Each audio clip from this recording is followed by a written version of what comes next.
Welcome to the Futures Lab. This is our digital workshop. In here we have a variety of digital computer-driven machines. Over here we have a laser cutter. This is a laser cutter that is much bigger than the one we have in the workshop. It is twice the power, and most of these machines are technician run, so all you need to do is bring the file. We can cut all sorts of materials from plastics, plywoods, fabric, card, paper, including even engraving onto objects.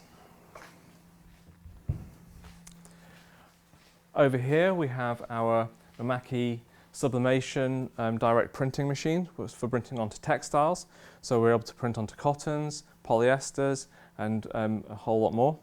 It just produces JPEGs that can be printed at large scale on a 5-meter wide roll, about 50 meters long. So very sophisticated, very big piece of equipment.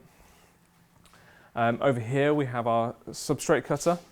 This is for cutting textiles, leather, plies, anything that's a thin, flexible material can be cut on this machine. It has a vacuum bed for sucking the fabric or paper down so it won't move during the cutting process, and everything is cut using a rotary wheel. On this machine, it is a digital printer plotter cutter. So we put in a vinyl that is a plain colour, and it will print any image onto the vinyl and then follow the profile of a vector doing the cutting pattern. So we can make labels, stickers, any kind of decals that could maybe enhance and make a project much more sophisticated. We have another vinyl cutter which is for cutting plain vinyls, like the kind of thing you'll see on the signage we have in the workshop. So making labels for galleries, or making putting heat press vinyl on for making t-shirts, tote bags, anything like that. We also have 5 3D printers. These two here are our FDM printers, which print in filament. These are professional grade quality, but very economical to use, with low cost material, but still producing high quality models. Over here we have a resin printer. These are our highest quality printer. The level of detail is extremely high, and you can print in a variety of materials from grey, white, black, clear, flexible. Once the printer has been made, it will be taken over to these cleaning stations, where it will be cleaned in alcohol and then exposed to a UV light to fully cure the model. This printer is a much larger version of the resin printer, so capable of producing much larger models but still at very high quality. So a much larger bed and a much bigger build volume area.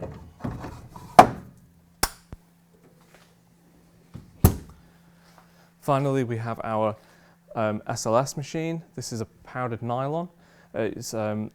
Nylon powder is deposited in the hopper. It is then transferred onto the bed, where it is then fused together with a laser. The laser will then fix all the material together, but keep building. We have a build chamber full of powder with the models in. We take this build chamber out, we bring it over to our cleaning station, where a cake of powder is removed and then transferred across here for cleaning, depowdering, when the rest of the powder is then put back into the hopper down here and recycled back into the machine. Finally, we have 3D scanning equipment. We have this desktop scanner for scanning small scale objects. These could be an object made by a student, or an artifact, or some kind of found object that can be then scanned in and digitized. We also have a handheld scanner for scanning larger objects like people, or larger scale objects. Anything that then is scanned in can be digitized, manipulated within the computer, maybe even collaged together and then printed out in 3D on our 3D printers, or made into a digital asset for virtual. So in the workshop we have a metalworking area where we have a plasma cutter, welding bench, MIG welder and a spot welder. So all forms of metal joining, so we can be making small pieces or large structural work to large scale sculpture.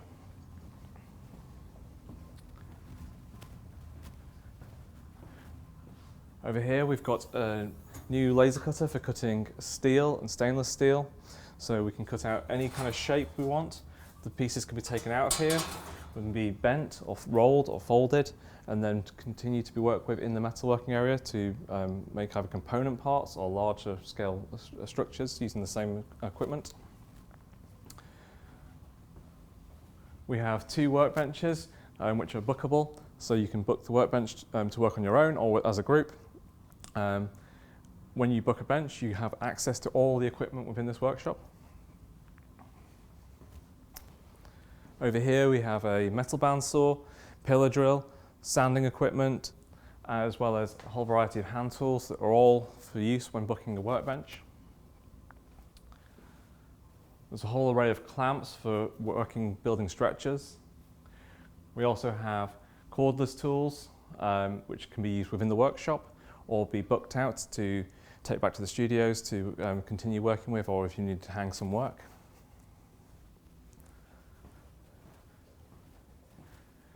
Over here we have another laser cutter. This is our open access one, so students who are trained can come here and just book this machine to use on their own. Here we've got the technical office where myself and Katy are based, and through the back we have our storeroom where we keep materials that can be bought on the website, as well as larger cutting equipment that are for technicians only, but so we can cut and prepare materials on order. Hi there, welcome to the Annex. Students can book spaces in here to work with clay, and you can also work with plaster in this room here. Through in this room we have 3 kilns, so we've got 2 larger ones and then 1 smaller one behind the door. We've also got a fan oven which can be quite useful as well for drying things out and melting flat sheets of plastic, so they're going to be able to be formed into different shapes and things. The kilns are normally fired at least once a week, so your work will be moving through the process as fast as we can. You can see on the shelves here we've got some students' work that is moving gradually through the process, so the stuff that you see on here is at different stages. Over here we've got 2 potter's wheels, so if you're interested in throwing on the wheel you can book those, and we're more than happy to guide you through that process if that is something that you would like to learn. We've got all of the tools that you need for working with clay, but if you have your own tools you're more than welcome to bring those. Over here you can see that we've got this wet back glaze spray booth, so that's really good for applying glaze or slip to get a good coverage on maybe larger items that you might have made. And then in this cupboard you can see that we've got a range of different slips, oxides, underglazes and glazes in there for you to decorate the surface of your ceramic work. We've also got this area in the corner which can be used for working with plaster, so you can make molds and things for clay pieces that you might be making, or you maybe want to work with plaster just by itself more sculpturally. At the back of this room you can see that we've got these are 2 empty rooms. They're called installation spaces, and students can book those out for a couple of days and you'll be able to set up an installation in there and it'll be undisturbed and untouched by anyone else. So they're quite handy if you've got to set up a larger piece. In the annex as well, you will have weekend access and evening access to here. So this is a space where you can work on a little bit later. Here we've got an air bench, so you can sand things on here, and it means that you're not going to be breathing any of that dust in, so that's going to be taking all of that dust out of the atmosphere that you're working in. And then over in this room, This is a spray room. So you can spray aerosols in here, and then you can see on the back it's got this huge extraction unit, so you're not going to be breathing any of those fumes in that you're using in this room. This is the Ruskin Gallery. It's in the very heart of the Cambridge School of Art. It's surrounded by both fine art and illustration studios, and it's now home to our Future Lab. The Ruskin Gallery hosts both professional and student exhibitions throughout the year, and at the end of the year, when we get to the graduate degree shows, the entire gallery becomes one large exhibition space.